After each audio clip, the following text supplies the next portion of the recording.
G'day and welcome to Blocks with Jenny Brandis. You can scroll ahead if you wish. This video will cover not just the cloth stitch block, but also the start, the ground and footside. If you would like to follow along, you can download the lesson sheet. On the right of the sheet is the working diagram in the International Colour Code. At the top are the start pins. The number of pairs to be hung in is listed above each red pin marker. The footside passive pair are hung here and go straight down. The footside worker pair are added here and they are worked through the footside passives down this line. Each of these pins have one pair go down on the left, the other pair goes down on the right. The ground section will be worked in hole stitch, pin hole stitch. Shown in purple, the block or diamond will be worked in cross stitch, with the worker weaver pair following this path. This is the pricking, so let's get started. Starting at the right corner, put up the footside weaver pin, hang a pair in the open or rainbow configuration and push to the side. Put up the footside passive pin and hang a pair on it.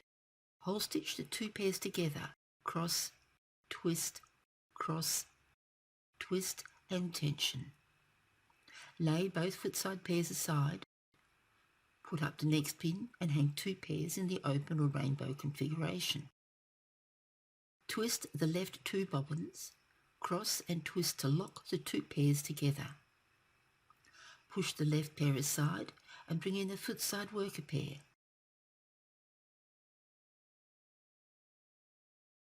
These two pairs will join at this pin, and you know that because that is where they cross. This pin is worked in hole stitch ground. Cross, twist, cross and twist.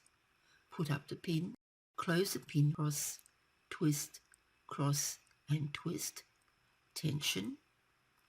Bring down the footside worker and passive pairs as we are going to hole stitch through the passives, around the pin and back into the work. Cross, twist, cross and twist. You are at an outside pinhole, so put an extra twist on the worker pair. Put up the pin, close the pin with hole stitch, cross, twist, cross and twist, tension.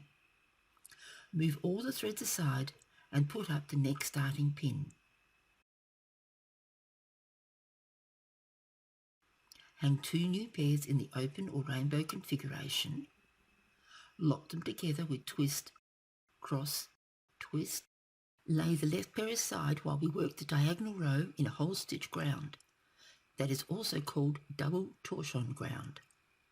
Put up the pin and close it with cross, twist, twist and tension. Hole stitch ground for the next two pins.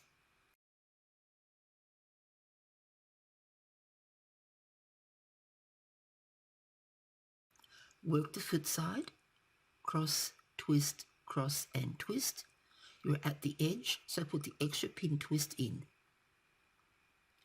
Put up the pin and close it with hole stitch and tension.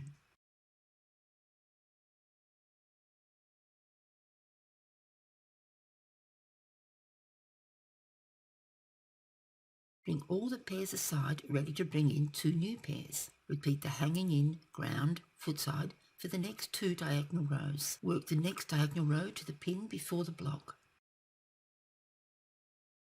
Hang in the left footside passive pair, then the left footside worker pair.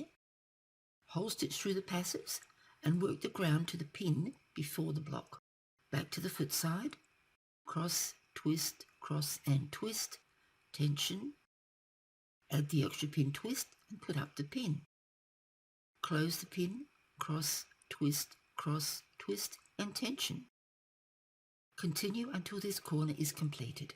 I have pushed the top pins into the pillow as well as every second pin down the footsides. These will stay in until the lace is finished. Now we are set to make the first cloth stitch block. To see what we are doing, we will push all the pairs to the side until we are left with the top two pairs. We know that these are the right pairs to use, as when we cross them over, they cross at the pinhole. This block will be worked in cloth stitch, cross, twist, cross. Put up the pin and close it with cloth stitch, cross, twist, cross. The left pair becomes passives that leave the block at the bottom pin. The right pair will become the weaver worker pair and will travel from pin to pin. At each pin, as the block expands, we will bring in an incoming pair to become passives. Cross stitch through the incoming pair on the right, cross, twist, cross. Put a pin twist on the weavers, put up the pin and tension. Next, we will cross stitch the weavers back through the passives to the next pin on the left. Check that the next incoming pair has a twist on it, then cross stitch through them. You are at a pin, so add the pin twist to the workers. Put up the pin and tension so that the passives sit neatly. We are going to take the worker pair back through the passives to the next pin on the right. Bring down the next incoming pair and make sure it has a twist before working it. Cross stitch through the incoming pair. Add a pin twist to the worker pair and put up the pin before you tension it all again. Continue working on cross stitch while adding incoming pairs at each new pinhole until you reach the first right corner pin.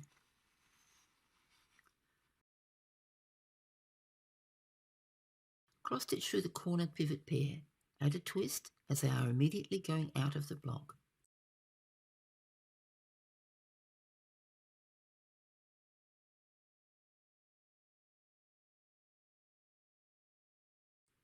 Lay the outgoing pair aside. Note that the twist was added to the outgoing pair and not to the block worker pair. Cross stitch back through the passives to the corner pin on the left. Cross stitch through the last incoming pair, add a twist to the workers and put up the pin. Close the corner pin with cross stitch, add a twist on the now outgoing pair and lay them aside. We are now at the left corner pin in the block. Cross stitch through the passive to the next right pin. Note that this pair of passives will go out at the pin. At each pin there will be a passive pair leaving the block. Pairs will come inward above the widest point and leave the block below. Cross stitch through all of the passives to the next outgoing pin on the right. Add a twist to the worker pair, put up the pin and tension. Cross, twist, cross. This pair is going out, so add a twist, tension and lay aside. Continue working on cross stitch while taking out the pairs at each pin until you are left with 2 pairs at the bottom pin. That gives me 2 pairs for this joining pinhole. Because we have the blocks ending and starting at the pinhole, it means that the passive pair from above becomes the worker pair in the block below. Work the joining pin with cross stitch and pin.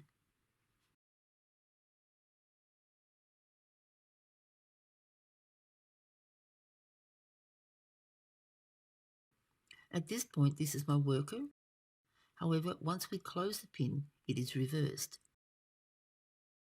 Work the ground and foot sides to the next block. Work the block, do this twice. Can you see that I have very few pins in the work? I can do this because the stitches are all firm and hold the thread still, even when tensioning further down in the work. The next 3 blocks are to be worked in half stitch, and that is covered in video blocks part 2.